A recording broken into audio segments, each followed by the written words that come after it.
Good morning student, this is me Virendra Singh और आज हम 11th क्लास का चैप्टर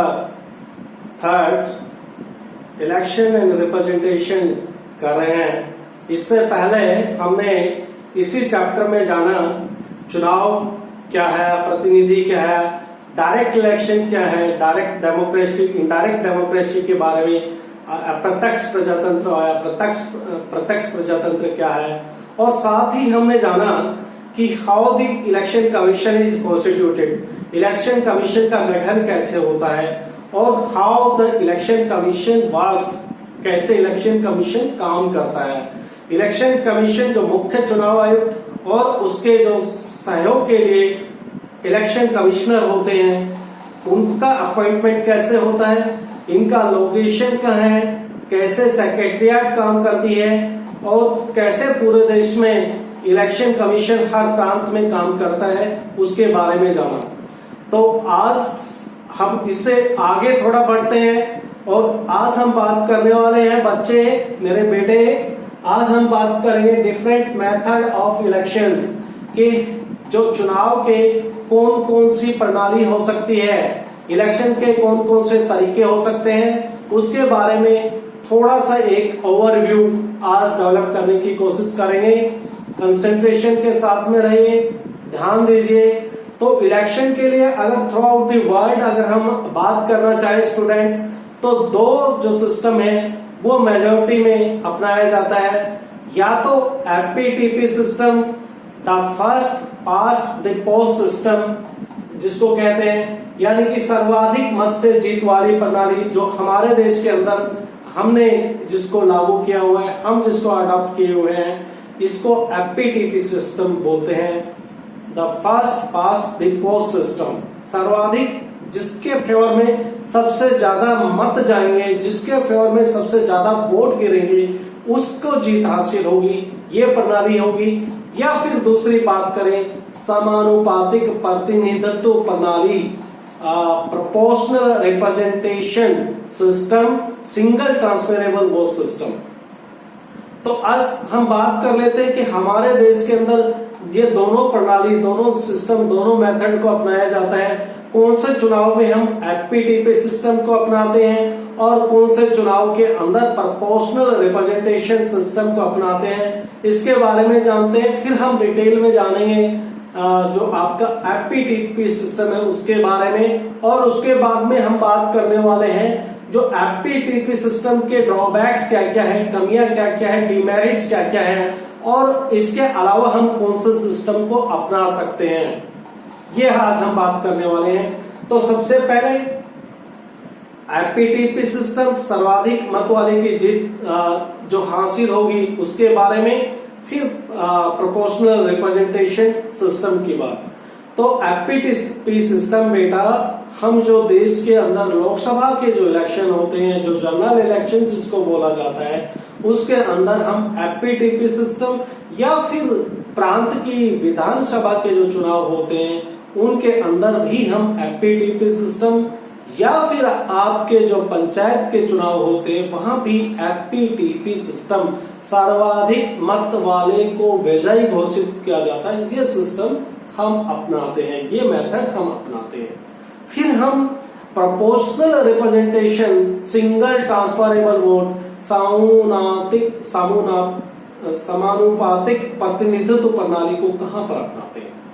तो बेटा, समानुपातिक प्रतिनिधित्व प्रणाली को हम अपनाते हैं राष्ट्रपति के चुनाव, उपराष्ट्रपति के चुनाव, या फिर आपकी राज्यसभा के जो चुनाव होते हैं, या फिर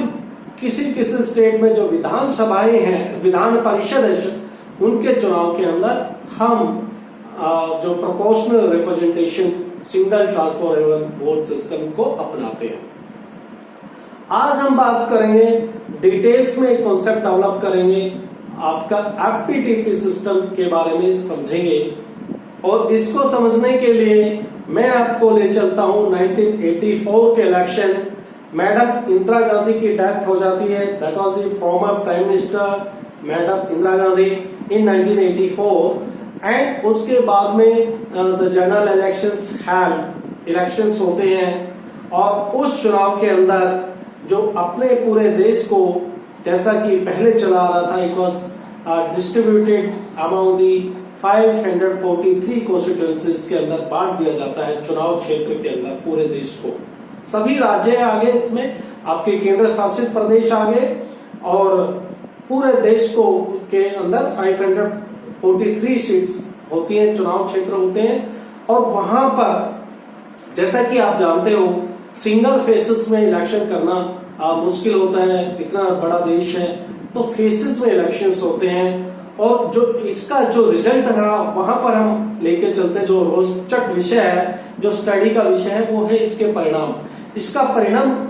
कुछ इस तरह से आता है, 543 जो सीट्स है उसमें से 415 जो सीटें हैं वो कांग्रेस के फेवर में जाती है। कांग्रेस को विजय हासिल होती है 415 सीटों पर, और 415 सीटें अपने आप में एक बहुत बड़ा ह्यूज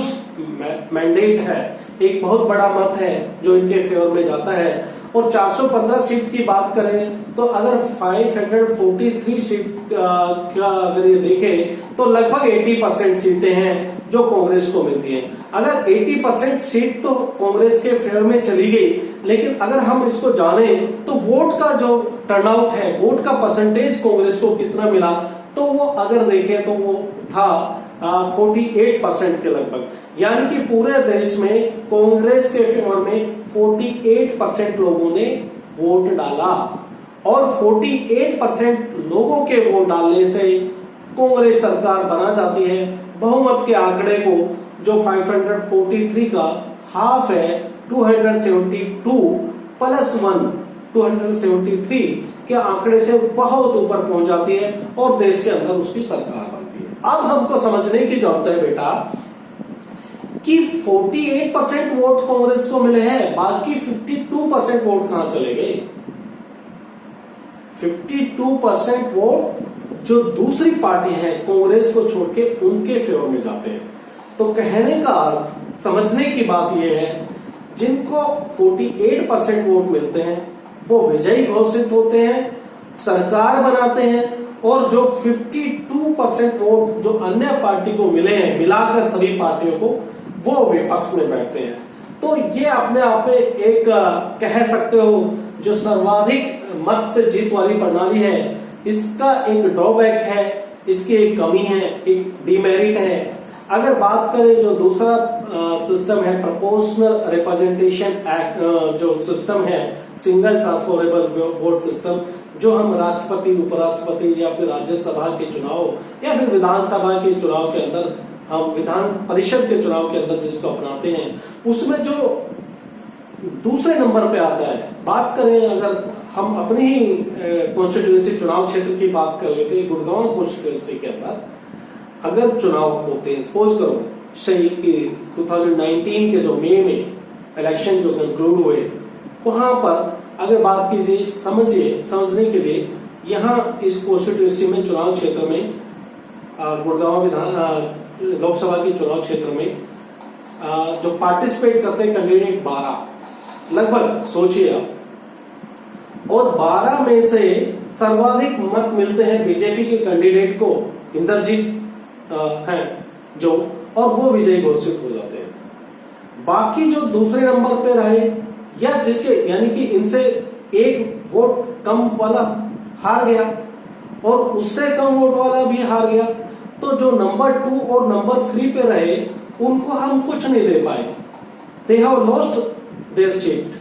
तो अगर हम प्रोपोर्शनल रिप्रेजेंटेशन की बात करें, समानुपातिक प्रतिनिधित्व प्रणाली की बात करें, तो इसमें होता क्या है, जो नंबर 2 पर या नंबर 3 पे रहते हैं उनको भी अपनी कॉन्स्टिट्यूएंसी को रिप्रेजेंट करने का मौका मिलता है। वो भी देश के डिसीजन मेकिंग में या फिर पॉलिसी मेकिंग में उनका भी रोल रहता है। तो अपने आप में ये ड्रॉबैक है, और बहुत सारे ड्रॉबैक हैं। समूह ये इसके आपके जो एपीटीपी सिस्टम है, सर्वाधिक मत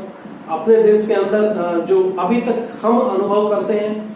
ये जो हमारे देश के अंदर चुनाव व्यवस्था है, अगर बात करें इसमें कहाँ सुधार की गुंजाइश है। ऑब्वियसली ये अच्छी सिस्टम है, मेथड है जो हमने अपना के रखा है, लेकिन हर मेथड के कुछ ड्रॉबैक होते हैं। तो हमारे देश के अंदर चुनाव सुधार की बात बीच बीच में उठती है, कभी कभी बात उंगलियां उठती हैं जो आपकी जो वोटिंग मशीन हैं, इलेक्ट्रॉनिक वोटिंग मशीन है, उनके ऊपर भी उंगलियां उठाई जाती हैं कि ये जो एक ट्रांसपेरेंट मैनर में नहीं है, इनको हैक किया जा सकता है। या फिर आप अगर टोटल देखें और आल देखें तो बात करते हैं कि कुछ जो अपराधी प्रवृत्ति के हैं जो इंसान हैं वो भी चुनाव में हिस्सा ले पाते हैं, और जिनके अगेंस्ट में हीनियस क्राइम, जिन्होंने अपराध किए हुए, मर्डर के केसेस हैं, वो चुनाव में हिस्सा लेते हैं। हमारे देश की जनता को धर्म के आधार पर बांट दिया जाता है, धर्म के आधार पर लोगों से वोट मांगे जाते हैं, उनको क्रिमिनल जो एक सेकुलरिज्म को खत्म करने की कोशिश की जाती है, तो देश के अंदर धर्मनिरपेक्षता है उसको खत्म करने की जाति के आधार पर बांटा जाता है, धर्म के आधार पर बांटा जाता है, और वोट पाने के लिए जो चुनाव प्रचार के अंदर बहुत पैसे पार्टियां खर्च करती हैं, और अल्टीमेटली अगर पार्टियां खर्च करेंगी तो उनको दूसरा वसूलने के लिए भी तरीका ढूंढेंगी। तो ये सारी हैं। कॉन्स्टिट्यूशन में हमारे पास में ऐसे कोई स्ट्रिंजेंट कानून नहीं है कि जो अपराध, जिन्होंने अपराध किए हुए हैं और वो कन्विक्टेड, जिन प्रूव हुआ, जो एक्यूज, जो दोषी हैं, अपराध के दोषी हैं, लेकिन अपराध साबित नहीं हो पाया है, वो चुनाव में हिस्सा ले लेते हैं और इवन जेल के अंदर से चुनाव लड़ते हैं और जीत कर भी आ जाते हैं। तो ये सारे बुराइयां हैं हमारे चुनाव सुधार की, जहां पर गुंजाइश है, इसके बारे में हम बात करेंगे। और आज का हमारा जो मेन, जो हम आपसे बात करना चाहते थे, एफपीटीपी सिस्टम, जिसको सबसे ज्यादा वोट मिलते हैं वो चुनाव में विजयी घोषित होता है। बात करते हैं अगर 2019 के जनरल इलेक्शन की, वहां पर भी कुछ ही ऐसा देखने में आया जो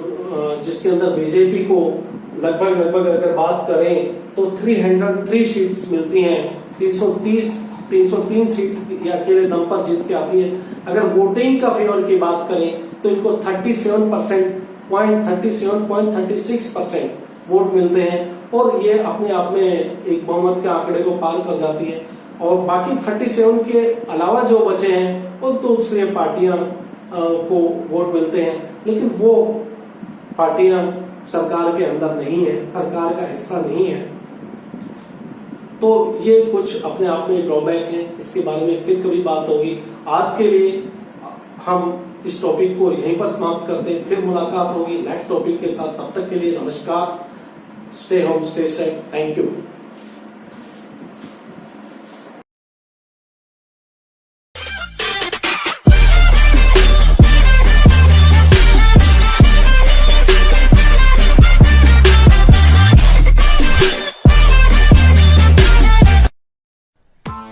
Press the bell icon on the YouTube app and never miss another update.